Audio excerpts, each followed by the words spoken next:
ነቃ ነቃ ኤግዚት ተፈታኞች ዛሬም አንድ ኤግዚት ኩዌሽን አብረን እንሰራለን ማለት ነው። ሰው ጥያቄ ምን ይላል?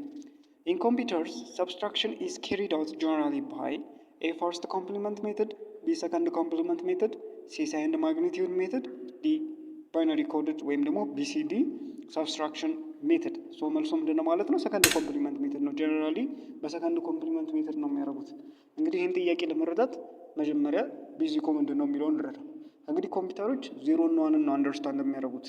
እንደኛ የሰው ልጆች ቁጥሮችን ኔጌቲቭ ፖዘቲቭ ምናምን የሚሉትን ነገር አንደርስታንድ አያደርጉም። ስለዚህ ዜሮ እና ዋንን ነው አንደርስታንድ የሚያደርጉት። ስለዚህ በቁጥር ውስጥ ደግሞ ምን አለ? ኔጌቲቭ እና ፖዘቲቭ የምንላቸው ቁጥሮች አሉ።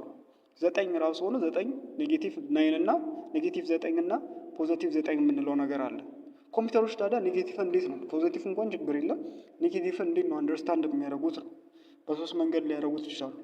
የመጀመሪያው ሳይንድ ማግኒቲዩድ ወይም ደግሞ ሳይንድ ቢትን በመጠቀም፣ ሁለተኛው ፈርስት ኮምፕሊመንት ሜተድ፣ ሶስተኛው ደግሞ ሰከንድ ኮምፕሊመንት ሜተድ ነው። ሁሉም የራሳቸው አድቫንቴጅ እና ዲስአድቫንቴጅ አላቸው።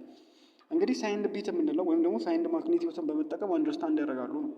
ስለዚህ ኮምፒውተር ውስጥ ቁጥሩን ራሱኑ ማግኒቲዩዱም ማለት ነው። ማግኒቲዩዱ ወደ ባይነሪ ይቀየራል። ለምሳሌ እዚህ ጋር እንደምታዩት ፎር አላ 4 ምናምን ነው እዚህ ጋር እንደምታዩት ማለት ነው ፎር። ስለዚህ ኔጌቲቭ እና ፖዘቲቭ የምንለየው ምን ማለት ነው? ሳይንድ ቢት የምንላት አለ፣ ሳይንድ ቢት። ስለዚህ እሷ አንድ ከሆነች በሌፍት በኩል ያለችዋ ማለት ነው። እሷ አንድ ከሆነች ምንድን ነው ማለት ነው? ኔጌቲቭ ነው። ዜሮ ከሆነች ፖዘቲቭ። ስለዚህ በቁጥሮቹ በባይነሪ ሪፕሬዘንት የሚሆኑት አንድ ከሆነ ምንድን ነው ማለት ነው? ኔጌቲቭ ነው። ዜሮ ከሆነ ደግሞ ፖዘቲቭ ነው ማለት ነው። ስለዚህ በዚህ መንገድ አንደኛው ነው። ሁለተኛው ፈርስት ኮምፕሊመንት ነው። ፈርስት ኮምፕሊመንት ምንድን ነው? ዜሮን ወደ ዋንን ዜሮ በመቀየር ነው። ለምሳሌ እዚህ ጋር እንደምታዩት ኔጌቲቭ ፕላስ ናይንን ኔጌቲቭ ናይን ለማድረግ መጀመሪያ ፕላስ ናይን በማይነሪ እንጽፈዋለን። ከዛ በማይነሪ ከጻፍነው በኋላ ያንን አንድን ወደ ዜሮ፣ ዜሮን ወደ አንድ። እዚህ ጋር ለምሳሌ አራት ዜሮዎች አሉ። እሱ እዚህ ከስር ወደ አራት አንድም በዜሮ ዜሮም በአንድ እንቀይራቸዋለን ማለት ነው። የዛን ሰዓት ላይ ምን ይሆናሉ ማለት ነው? ፈርስት ኮምፕሊመንት ይባላል ማለት። ስለዚህ ዜሮ ከሆነ ወደ አንድ እንቀይራታለን፣ አንድ ከሆነ ወደ ዜሮ እንቀይረዋለን። እንደዚህ በማድረግ ወደ ፈርስት ኮምፕሊመንት ይቀየራል። ፈርስት ኮምፕሊመንት ጋር አንደኛው ፕሮብሌም ምንድን ነው? ዜሮን ሲያረጋት ነው። ዜሮ እንዴት ነው የሚያረጋት? ፈርስት ኮምፕሊመንት ላይ ዜሮ ከሆነ ዜሮ ዜሮ ዜሮ ነው። ስለዚህ ኔጌቲቭ ዜሮ ሊኖር ነው ማለት ነው። ፈርስት ኮምፕሊመንት ዋን ዋን ዋን ይሆናል። ስለዚህ እንደዚህ አይነት ድሮባኮች አሉበት ማለት ነው ፈርስት ኮምፕሊመንት። ሌላኛው ሰከንድ ኮምፕሊመንት ነው። ሰከንድ ኮምፕሊመንትን ለማምጣት ፈርስት ኮምፕሊመንት ሆኖ ከዛ ምን ይጨመራል? አንድን አድ ይደረጋል ማለት ነው። በዚህ ወይ ከሆነ ፈርስት ኮምፕሊመንት ይሆናል። ከዚህ ጋር ኤግዛምፕል ላይ እንደምታዩት 0 1 1 1 0 ፈርስት ኮምፕሊመንቱ ምንድን ነው? 1 0 0 0። ልክ እዚህ ጋር እንደምታዩት ከዛ አንድ ተጨመረ። አንድ ሲጨመርለት ምን ሆነ? 1 0 0 1 ሆነ ማለት ነው። ስለዚህ ወደ ፈርስት ኮምፕሊመንት ሆነ።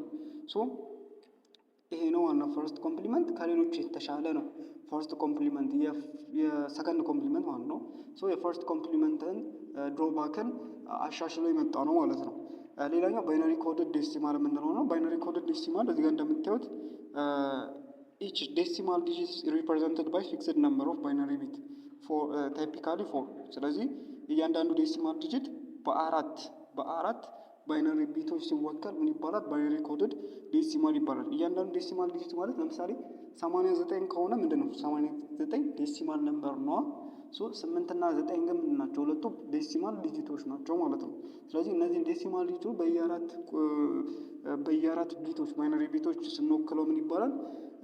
ባይነሪ ኮድድ ዴሲማል ይባላል። ለምሳሌ እዚህ ጋር ዋንም ከሆነ 0 0 1፣ 2 ከሆነ 0 0 1 0 በአራት ቢቶች ወከል ናቸው ማለት ነው። እንደዚህ ከሆነ ባይነሪ ኮድድ ዴሲማል። እንግዲህ ባይነሪ ኮድድ ዴሲማል ላይም አዲሽን እና ሰብስትራክሽን አለ፣ ሌሎቹም ላይ እንደዛ። ስለዚህ ቁጥር ስንቀንስ እንዴት ነው? ለምሳሌ 4 ሲቀንስ 2 ሲባል ምን ማለት ነው? 4 ሲደመር ኔጌቲቭ 2 ማለት አይደለም? 4 ሲቀነስ 2 ማለት 4 ሲደመር ኢን ዘ ብራኬት ውስጥ ኔጌቲቭ 2 ማለት ነው። ስለዚህ በባይነሪ ስንደምርና ስንቀንስ ልክ እንደዛ ነው። 4 ሲቀነስ 2 ማለት ምን ማለት ነው? 4 ሲደመር እንልና ሁለትን በባይነሪ የምትወከለው ሁለትን ወደ ሰከንድ ኮምፕሊመንት እናረጋትና እንደምራታለን ማለት ነው። ሌላ ነገር የለውም። ስለዚህ ከሁሉም የተሻለው ማን ነው ማለት ነው? ሌሎቹን ድሮባኮች አቻችሎ የመጣው ሰከንድ ነው።